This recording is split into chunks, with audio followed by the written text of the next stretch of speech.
The first time I heard her scream criminal, I thought it was a joke, maybe some misunderstanding, a neighbor yelling at her TV. But then she did it again. And again. Every single day, like clockwork, the woman next door lost her mind the second I unlocked my own front door. She'd yell, shake, sometimes even cry. And all I was doing was coming home from work.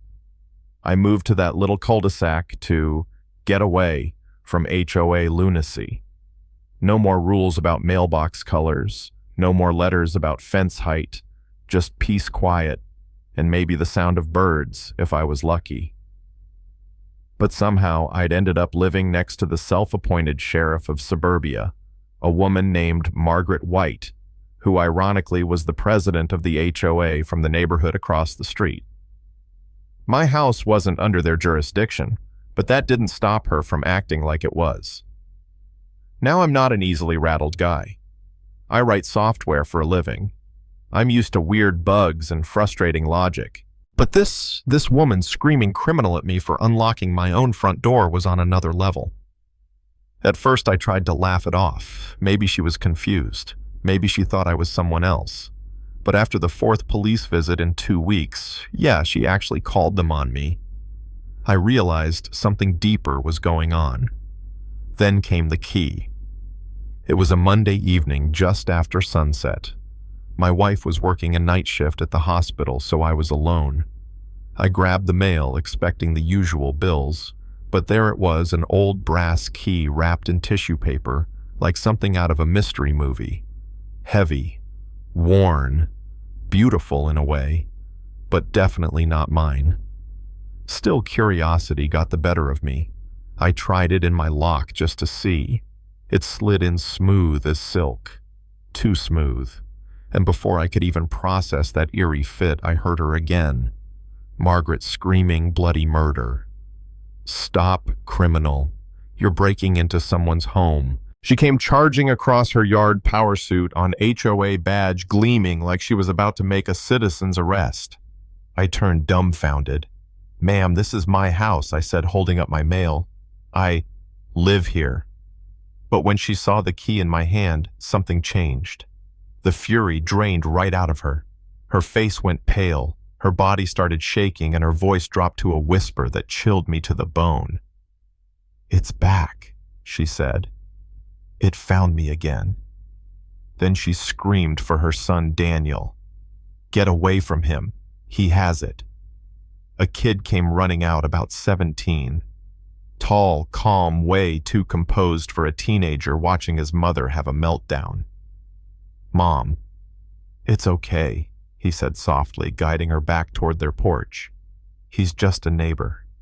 He's not Dad.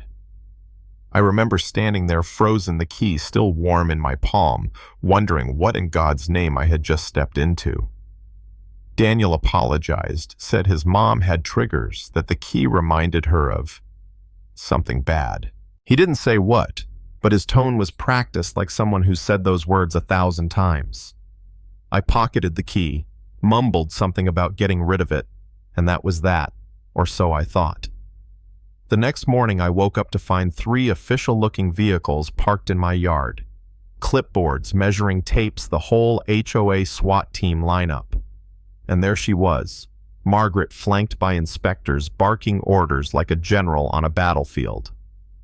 Mr. Collins, this is a compliance inspection for suspicious resident activity, she declared. I blinked. Suspicious activity? I don't even belong to your HOA. Her answer.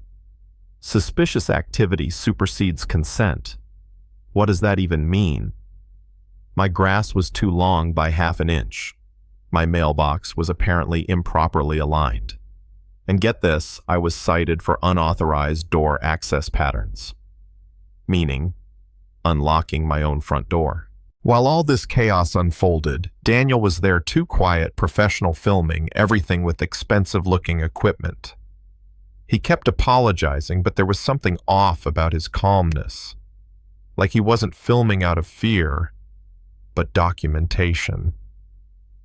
That evening he came to my house, a lone backpack over his shoulder, looking serious. Mr. Collins, he said, Mom's planning a legal escalation. I think you should talk to my father before things get worse. Now, normally, I'd tell a teenager to stay out of adult business, but the way he said it, the urgency, the conviction, it pulled me in.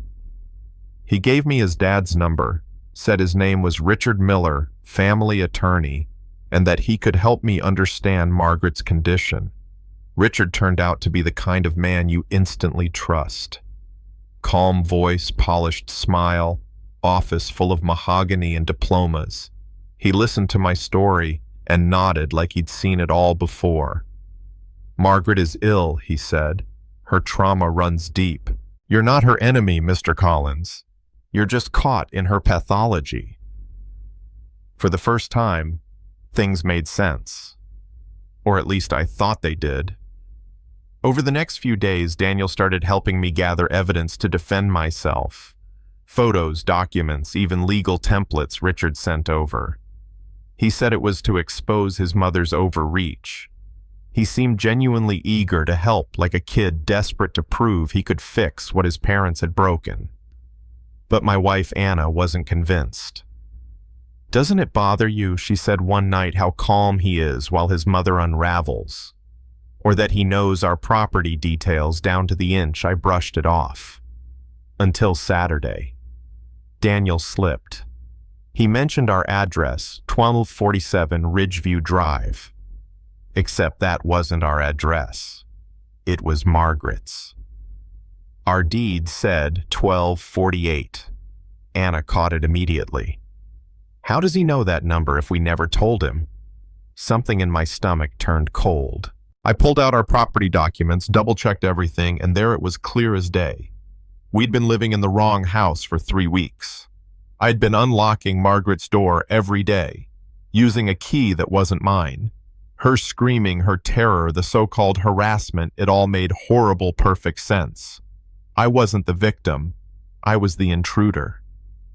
When I confronted Daniel, the mask came off completely.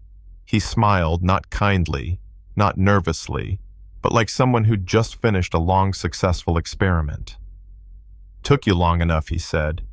"Dad wanted to see how long it would take before you realized. You've been our proof. Mr. Collins' proof that Mom's unfit."